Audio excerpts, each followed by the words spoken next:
For millennia, one narrow strip of land has been the ultimate prize. A holy place, a homeland, a place of fierce attachment. It has been known by many names: Canaan, Palestine, Israel. This is the story of that land and the two peoples who claim it as their own. It is a story stretching back over 4,000 years, rooted in the biblical stories of patriarchs and the rise and fall of ancient kingdoms. The Jewish people trace their unbroken connection to this soil through epochs of triumph, exile, and return.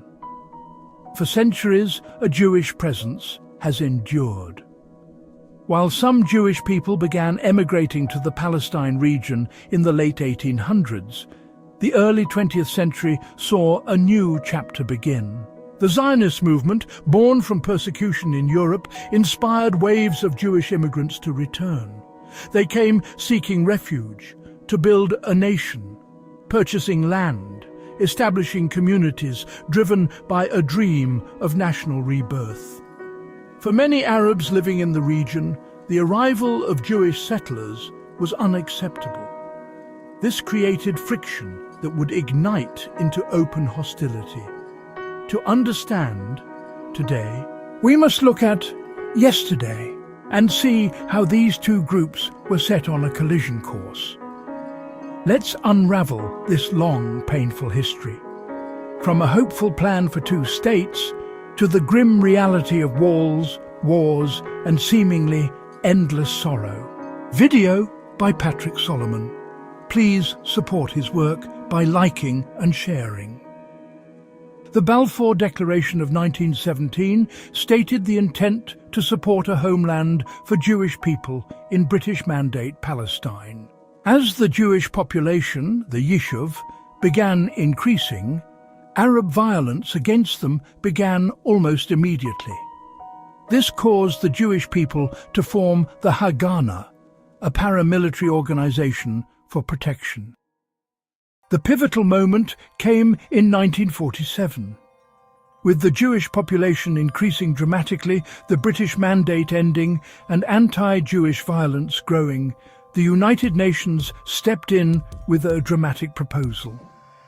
The plan was to partition the land into two independent states, one for the Jewish people, one for the Arabs, and the city of Jerusalem to be under international control.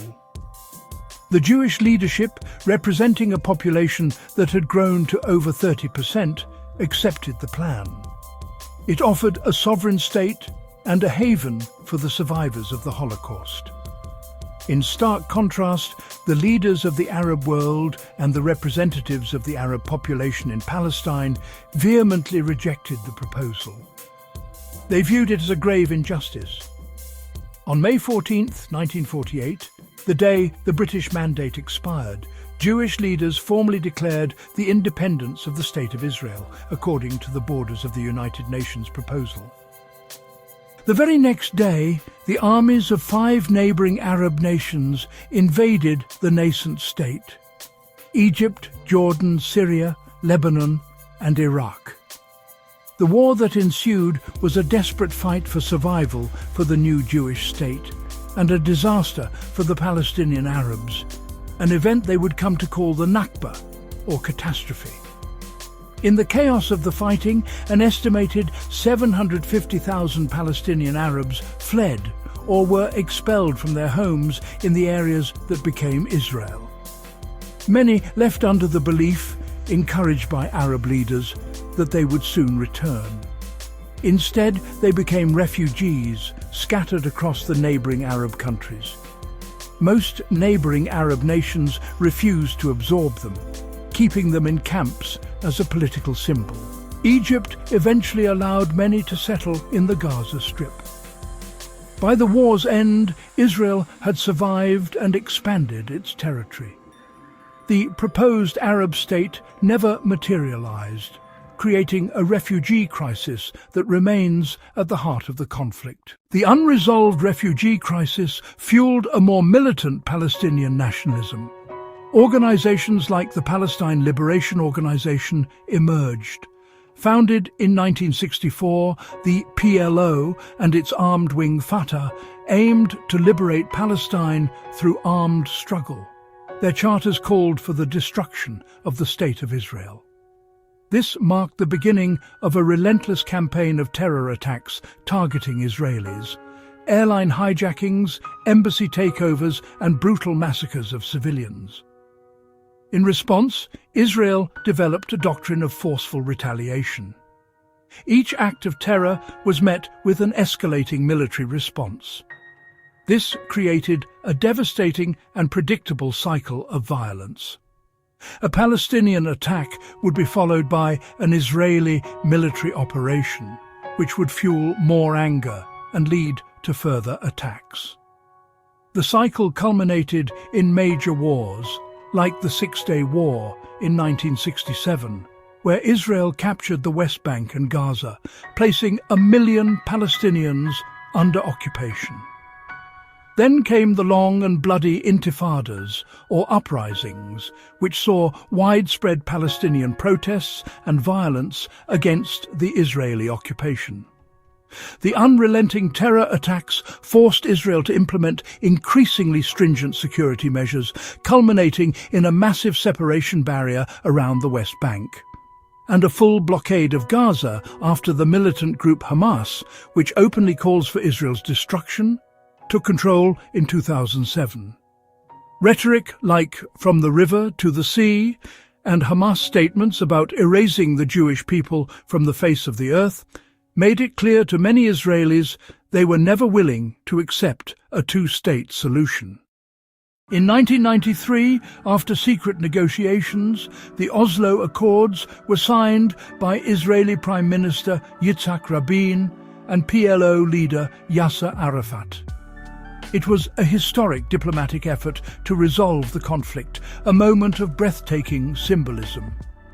The Accords established the Palestinian Authority and outlined a framework for interim self-government based on the principle of land for peace. However, the Accords were vehemently opposed by extremists. Palestinian militant groups like Hamas launched a campaign of suicide bombings to derail the process. On the Israeli side, extremists viewed Rabin as a traitor for negotiating with the PLO. The climate grew increasingly toxic, culminating in the assassination of Yitzhak Rabin by a right-wing Israeli extremist. The peace process collapsed, and in the year 2000, a provocative visit by Ariel Sharon to the Temple Mount ignited the Second Intifada. This uprising was far deadlier. It saw a horrific campaign of suicide bombings that killed over 1,000 Israelis, and a massive Israeli military response that killed 3,000 Palestinians. In 2005, believing the occupation of Gaza was a liability, Israel unilaterally withdrew all its troops and settlers, hoping it would be a step towards peace. Instead, Hamas framed the withdrawal as a victory for violence, and in 2007 violently seized complete control of the Gaza Strip. With Hamas in control, the cycle of violence entered a new phase, defined by rocket fire and a series of devastating wars. For Israeli communities near Gaza, daily life became a lottery of terror, with just seconds to find shelter from incoming rockets. Israel responded with a multi-layered defense, including the Iron Dome and periodic punishing military operations in Gaza. Each war followed a grim pattern. Hamas would provoke a conflict, Israel would respond with overwhelming force, leading to a temporary ceasefire before Hamas would rearm and the cycle would begin again. The issues are complicated by the actions of Israeli right-wing extremists also. The relentless expansion of Israeli settlements in occupied territories, brutal violence by settlers against Palestinians, destruction of Palestinian homes, and restrictions on worship convinces many Palestinians that Israel is not serious about peace. Meanwhile, Ongoing Israeli occupation, the blockade of Gaza, and clashes at holy sites like Al-Aqsa Mosque were cited by Hamas as key motivators for their actions. In the months before October 2023, a deceptive calm had settled. The prevailing wisdom in Israel was that Hamas was deterred, more interested in governing than war. This was a catastrophic intelligence failure. Beneath the surface, Hamas was planning its most audacious and barbaric operation to date. The October 7th, 2023 invasion and rampage. Let's take a look back at the violence Israel has endured. Even before the rocket era, decades of terror shaped everyday life. From the mid-1960s through the 1990s, civilians became recurring targets. 1965, Fatah begins cross-border raids. Small teams infiltrate from neighboring states. They plant mines, bomb infrastructure and ambush patrols, farmers and commuters. Israel answers with tighter patrols, early border fortifications and targeted arrests. 1970, the Avivim school bus attack. Gunmen open fire on a bus carrying children near the Lebanese border. 12 killed, 9 of them children, dozens wounded. Resulting in reinforced buses, armoured school routes, rapid response protocols in the north. 1972, the Munich Olympic massacre. A Palestinian faction takes Israeli athletes hostage. 11 are murdered. Broadcast worldwide, it rewires global counter-terror policy. Israel expands long-range intelligence operations, aviation security, and invests in elite counter-terror capabilities. 1974, the Marlot school massacre. Gunmen seize a school and hold students hostage. The assault ends with 31 killed, most of them children. Israel formalizes and grows specialized counter-terror units, most notably Yamam. Rehearses school and bus hostage scenarios nationwide. 1978, the Coastal Road Massacre. Militants land by sea. Hijack a bus, shoot indiscriminately, 38 killed, 70+ wounded. Israel launches Operation Litani. The 1980s. Bombings and shootings strike markets, buses and commuter hubs in Jerusalem, in Tel Aviv and other cities. Attacks aim at everyday routines, morning commutes, grocery runs, holiday crowds. Israel responds with guards at entrances, fortified bus stops, K9 units, visible police patrols. Shin Bet and IDF undercover units intensify intelligence penetration and preemptive arrests. 1987 to 1993, the First Intifada. Stabbings, firebombs, shootings, ambushes, mass protests. Civilians and soldiers are killed and wounded in the streets and at checkpoints. Israel imposes curfews, conducts large-scale arrest operations, refines urban counterinsurgency tactics. Diplomacy begins to stir. In the 1990s, a deadly wave of suicide bombings targets buses, cafes and markets. 1994. The Afula bus bombing and subsequent attacks kill and maim civilians at rush hour. In 1995, the Beit Lid Junction twin blasts kill 22. 1996. A series of bus bombings in Jerusalem and Tel Aviv kills dozens within weeks. 1997. Jerusalem market and pedestrian mall bombings kill and wound scores. The pattern is ruthless. Attackers exploit crowded, ordinary places. Israel tightens security at border crossings, increases airport security, increases bus station security, creates undercover arrest units like Duvdevan, expands Yamam responsibilities, deepens intelligence coordination to detect bomb makers, detect couriers, detect safe houses. Checkpoints are multiplied, bomb squad response times decreased, community drills became routine. By the end of the decade, the tools of terror have evolved, from infiltrations and hijackings to mass casualty suicide attacks. The security architecture grows more complex, but so do the threats. As the calendar turns, a new front opens.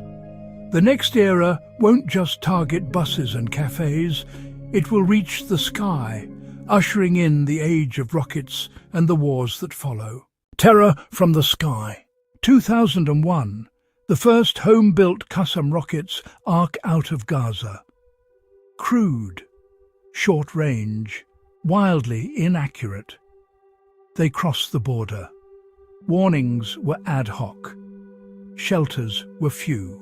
2004 to 2005, more launches, more range. Mortars pound farms and border towns. After Israel's 2005 disengagement from Gaza, rocket attacks did not stop. Rockets and mortars in the hundreds. Response: reinforced schools, safe rooms, civil defense drills. 2006 to 2008, escalation. By open-source tallies, thousands of rockets were fired. Sderot and nearby communities lived under near-daily sirens. Only seconds to reach cover. Rockets, mortars, several thousand, multi-year count. Response: early warning. Red alert, shelters multiplied, targeted retaliatory strikes. 2008 to 2009, heavy barrages trigger Operation Cast Lead. Over weeks, hundreds of rockets were launched amid a major air-ground operation. Rockets, hundreds during the operation. Response: major operation, border upgrades. 2011. Iron Dome debuts. The system intercepted rockets aimed at populated areas. Reported success rates generally above 80–90%. 2012. Operation Pillar of Defense. In days, over 1,000 rockets were launched. Sirens sounded in Tel Aviv and near Jerusalem. Iron Dome blunted mass casualty strikes. Response: Iron Dome intercepts and precision strikes. 2014, Operation Protective Edge. Roughly 4,000 to 5,000 rockets and mortars were fired over 7 weeks. Salvos reached Haifa's outskirts. Iron Dome batteries maneuvered constantly. Israel targeted launch crews, storage caches and tunnels. Urban fighting erupted along the border. Response: prolonged operation, counter-tunnel push. 2015 to 2017. Lulls punctuated by sporadic fire. Israel expanded layered defences. More Iron Dome batteries were deployed. Civil shelters and hardened classrooms. Nationwide drills. 2018 to 2019, weekend wars.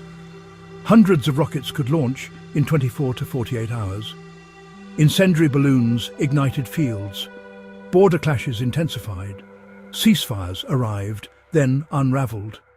Escalations, hundreds per round. Response: strikes on launch sites and arson balloon interception. 2021, Operation Guardian of the Walls. About 4,000 plus rockets in 11 days. Saturation attempts tried to overwhelm Iron Dome batteries. Most aimed at cities were intercepted, some fell short inside Gaza. Israel struck rocket supply chains, command nodes and tunnels. Response: concentrated air campaign, defensive saturation management. 2022, Operation Breaking Dawn. Several days, roughly 1,000 rockets launched. Response: targeted killings, rapid ceasefire. 2023, pre-October. Operation Shield and Arrow and other bursts. Hundreds to over 1,000 rockets within days. The cycle held rearm, salvo, ceasefire. Repeat. Israel completed upgraded barrier sections with underground components and sensors. Civil life adapted. Apps, siren nets, routine shelter drills. Response? Barrier tech, interdictions, layered air defense. Across 2 decades, the cadence varies, but the trend is clear. From crude pipes to coordinated salvos spanning regions. Cumulative launches in the tens of thousands. The shield evolves, sirens blare, safe rooms, public drills, Iron Dome for short range, David's sling arrow for long-range threats. The sword evolves too. Intelligence-led strikes, raids, border technology. Each ceasefire served only as an intermission, not an ending. On the morning of October 7th, a Jewish holiday, Hamas launched its attack. It began with an unprecedented barrage of thousands of rockets.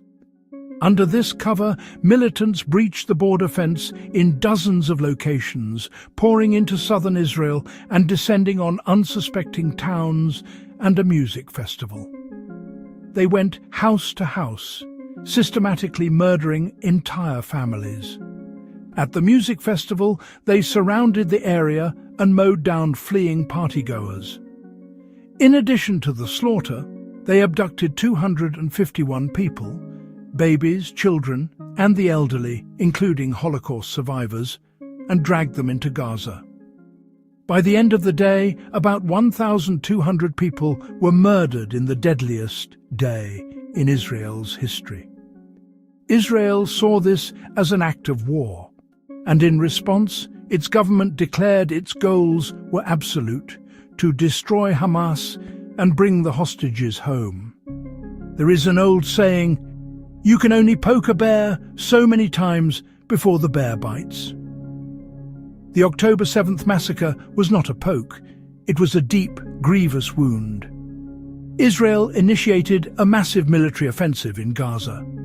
The response began with one of the most intense aerial bombardments in modern history, coupled with a complete siege, cutting off food, water, fuel, and medical supplies. Israel ordered over 1 million civilians to evacuate the north, triggering a mass exodus and a new humanitarian crisis in the south. As the war progressed, Israel faced growing allegations it had gone too far, with critics pointing to the unprecedented level of destruction and the staggering civilian death toll. By early 2026, Gaza's health ministry reports over 72,000 Palestinians killed since October 7, 2023, including indirect causes like lack of medical care, starvation and disease, figures cited by UN-affiliated bodies and other credible sources. In January 2026, an Israeli military official acknowledged the tally's credibility, and the IDF says it is analyzing the data to distinguish combatants from civilians. The war deeply divided the world, sparking massive demonstrations and a toxic polarized debate where accusations of anti-Semitism and Islamophobia became rampant. The most severe accusation was that Israel's actions amounted to genocide, a charge Israel vehemently rejected as a baseless libel, arguing its war was a legitimate defense against a genocidal enemy. Ultimately, the most profound truth of this conflict is its devastating human cost. It is the Israeli child running to a bomb shelter, and the Palestinian child who has nowhere to run at all. If history teaches us anything, it is that this conflict cannot be solved militarily. No victory has brought a lasting peace, only a temporary, bitter quiet before the next storm. How do you deal with such an adversary? Today, the path to peace seems more obscured than ever. The future of both Israelis and Palestinians depends on finding an answer, before more generations are condemned to inherit this legacy of grief and war.